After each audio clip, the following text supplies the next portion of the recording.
Good morning, good afternoon, good evening. Let us welcome you all to this channel Future Endeavors that belongs to you all. Now, before I begin the lecture, first of all, I want to thank you all for supporting our channels so dearly and inspiring us to post more videos like this. Okay, so let's begin. Today, we are going to discuss about the chapter Physical Quantities and Measurement, which is a part of the syllabus of class 7. It is the first chapter. If you see in your book, it is the first chapter of the physics subject in class 7. So let us begin. Just see. So make heading. Name of the chapter is Physical Quantities and Measurements. Okay, so let's see. See, the name of the chapter itself is Physical Quantities and Measurements. So before I just go into the details, let us just think, what does the term physical quantity means? What does the term physical quantity means? So I think you have got a brief idea while reading various science books that yes, physical quantity, this term refer to anything that you can measure. So I can say that what is physical quantity? Anything that you can measure can be referred to as physical quantity.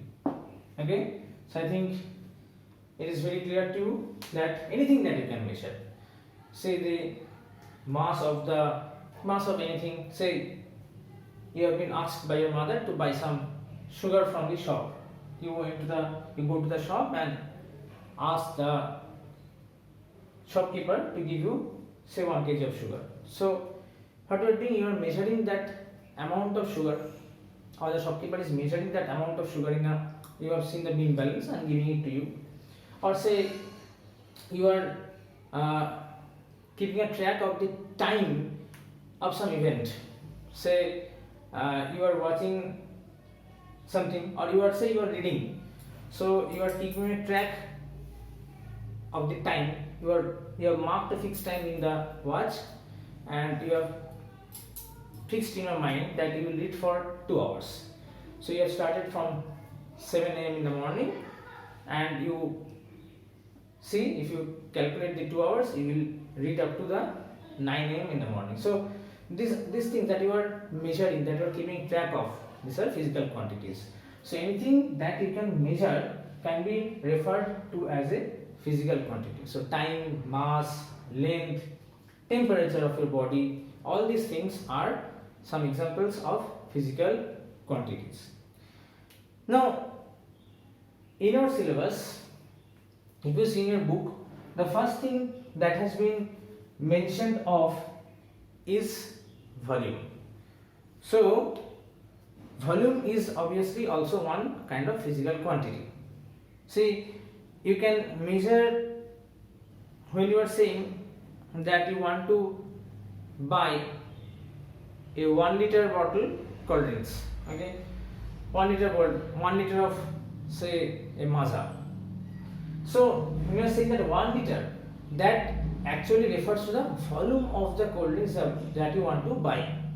So like this, we can also measure the volume of various objects. Anything. It can be the volume of a box, it can be the volume of your room, it can be the volume of the air that is contained in your room, anything.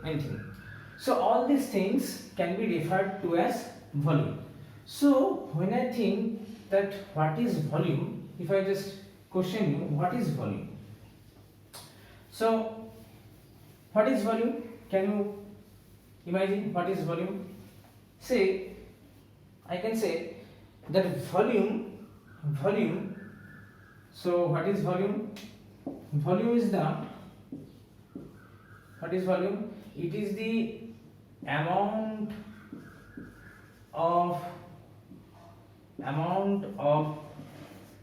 space occupied by an object. So what is volume?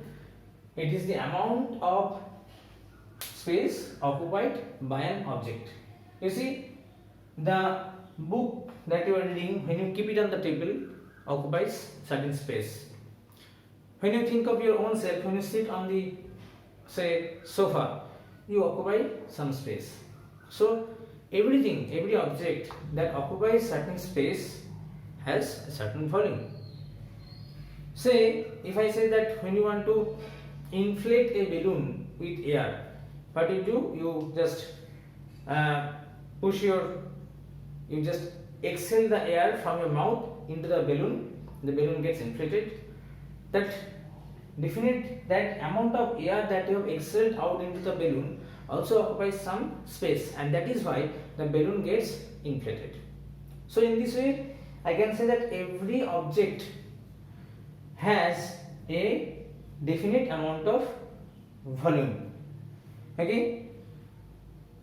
Now, see, if I say, how can you measure this volume? How can you measure this volume? Now, I am just going to briefly discuss some of the formulas that we use to measure the volume of certain regular objects. What do I mean by regular objects? Regular objects means those things that have a definite shape. Say a cube, an ice cube, a cuboid. Your pencil box may be a cuboid. Okay? So all these things have a definite geometrical shape. A pyramid, say. So all these definite things have some. They have some definite geometrical shape. So those are referred to as regular objects. So if I just discuss the volume of some commonly used regular objects, let us see what are the formulas that we use. Say, if I think of, first of all, if I think of a cuboid. What is a cuboid? A cuboid looks like something this.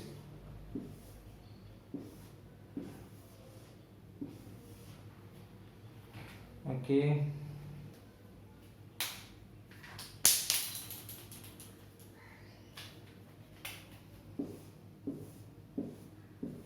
Okay, so this is a cuboid.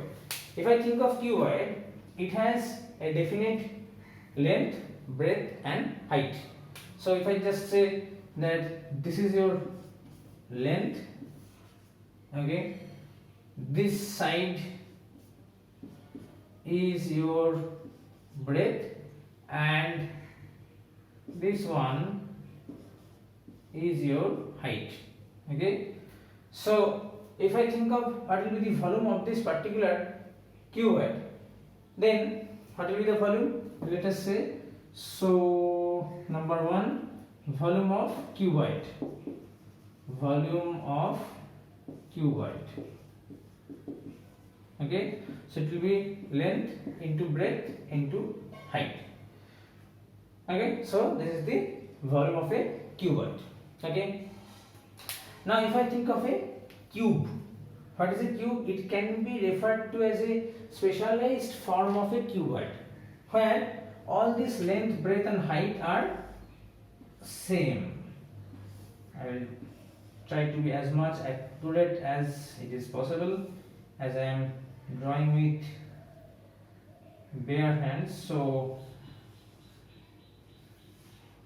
just an estimation that it will be exactly of the same length, height and breadth. Okay, so see, this is a cuboid. I can refer this to as a cube, not cuboid, sorry, it's a cube. Okay, so if I think of a cube, you can see that the length, breadth and height are almost equal. So when I talk of the volume of a cube, so volume of cube can be given as length into length into length. Okay, rather if I say that the side of this cube measures A, so I'm just using the variable A, means this is A, this side is also A, okay, this side is also A, okay, and this side is also A, okay. So if I think of such a cube, then your volume will be given by A into A into A. That means I can write A to the power 3 or A cube. Okay. So this is the volume of a cube. Okay. Now next is let's take a cylinder. Okay. So third one is a cylinder. Let us take the figure of a cylinder.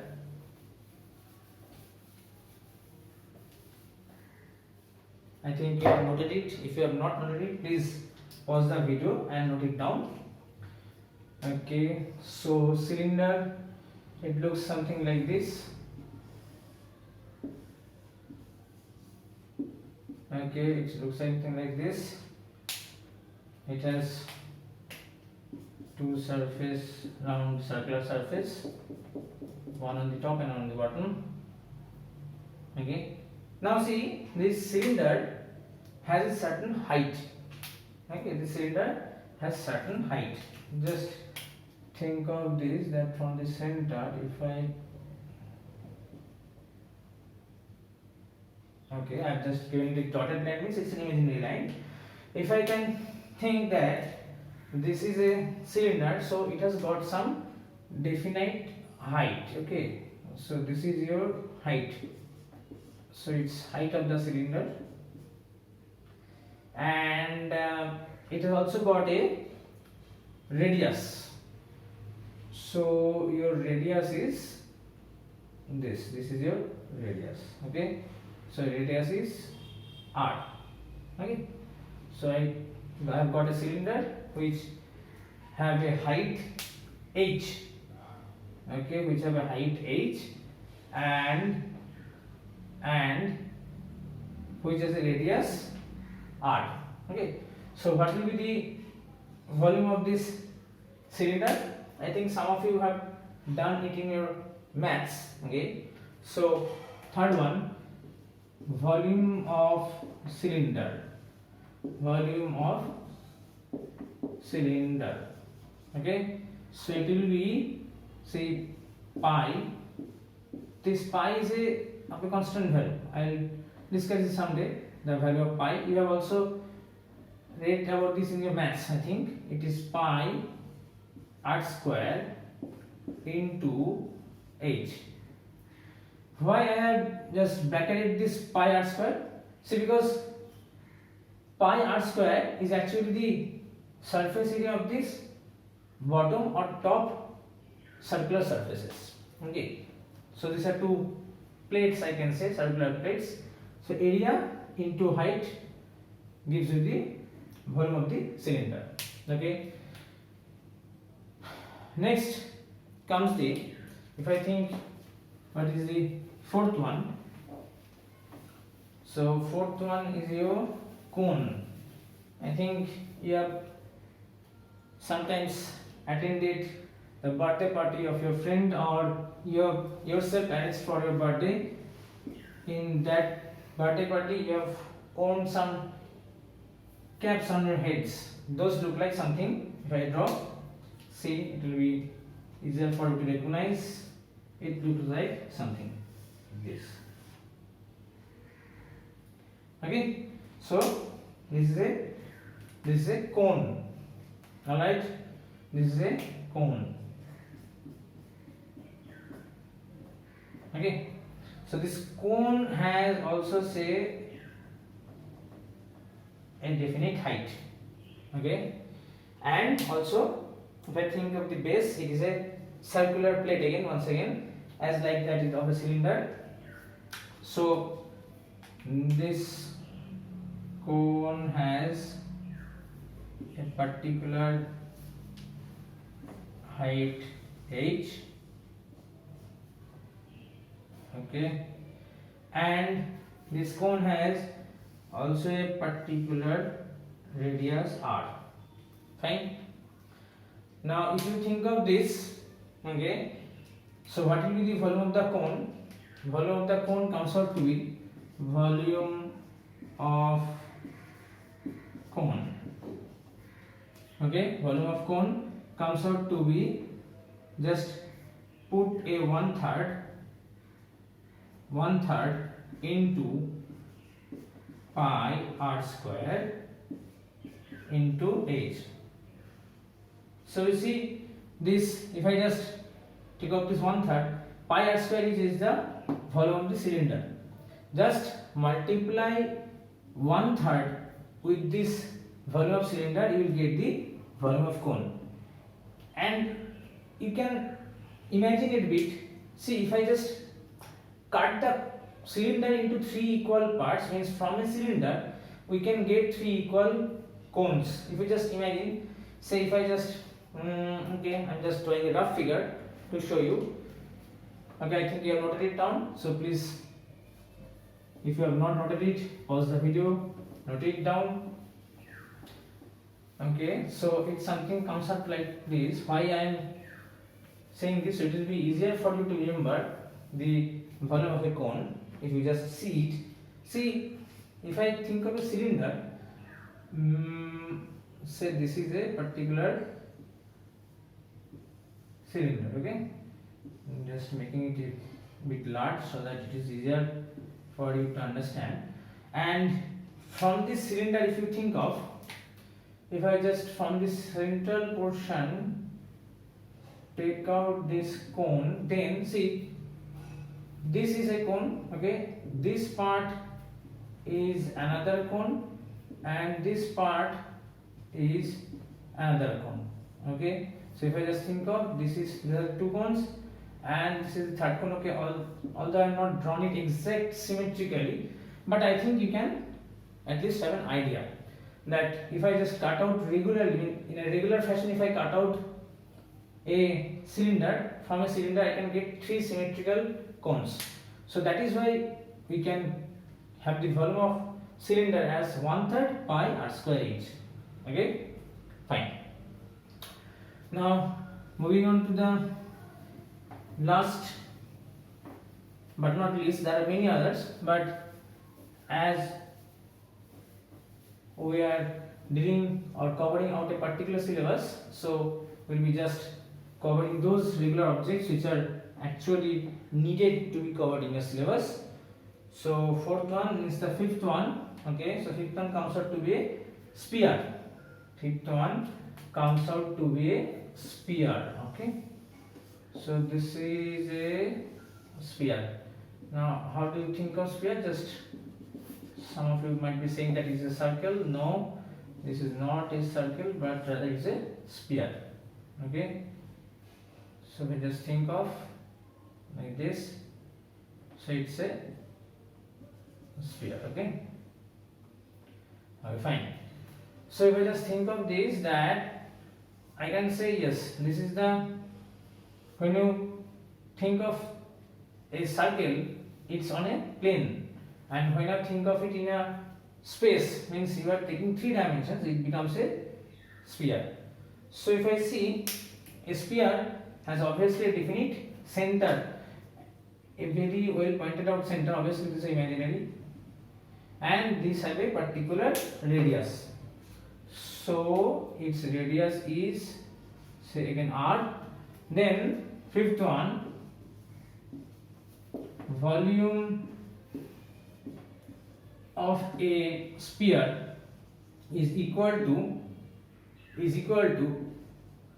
4/3 pi r cube, okay, 4/3 pi r cube. So this is your volume of a sphere. And the last one is a hemisphere. If you just cut off a sphere from the middle. If you just cut off a sphere from the middle, what you get is a hemisphere. Okay, so what will be the example of a sphere? An example of a sphere can be a football. Okay, example of a sphere can be a football that you play with. Okay, so this is, and if you cut, you just think of that you have cut off a football, what you will get? You will get a hemisphere. You will get a hemisphere. Okay, so if I think of hemisphere, this has a obviously definite radius. This is also, this has a radius. Okay, this has a radius r. This is also radius. This is also radius. So if I just think of the volume of a sphere, volume of a hemisphere, hemisphere, the formula comes out, we just take a half of the volume of the sphere, it will be 2/3 pi r cube. So this is the volume of a hemisphere. Okay, so I think you can now understand that every regular solid means which have a definite geometrical shape, has a definite formula for calculating its volume. If you just can measure this radius, if you just can measure the length, breadth or height, then you can obviously find out the volume of these particular objects using the particular formula. Okay, now just think of one thing. While we are calculating the volume, we are taking 3 dimensions and multiplying it.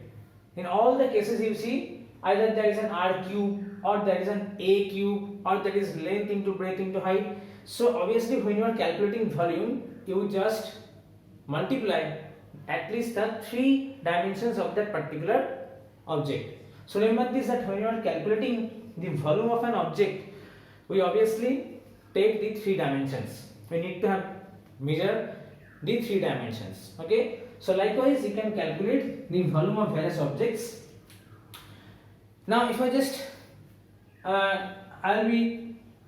if I just think of the next thing, see, all these regular solids have definite definite pattern, so they have a definite volume, they have a definite formula. But if you think of a liquid, does it have a definite geometrical shape?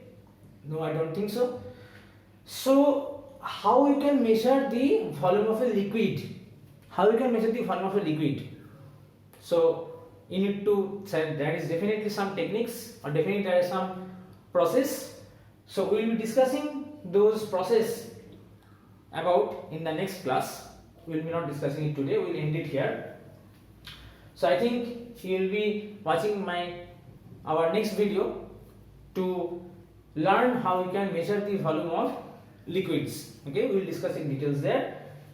Till then we will end the video here, but before ending, I am again thanking you for watching this video. Please do like, share and subscribe our channel. Also mention anything, any query that you have in the comment box, and also you can email us at the given email ID for any query. I will be definitely trying to solve it. So till then, I will say goodbye. Thank you. Wait for the next video.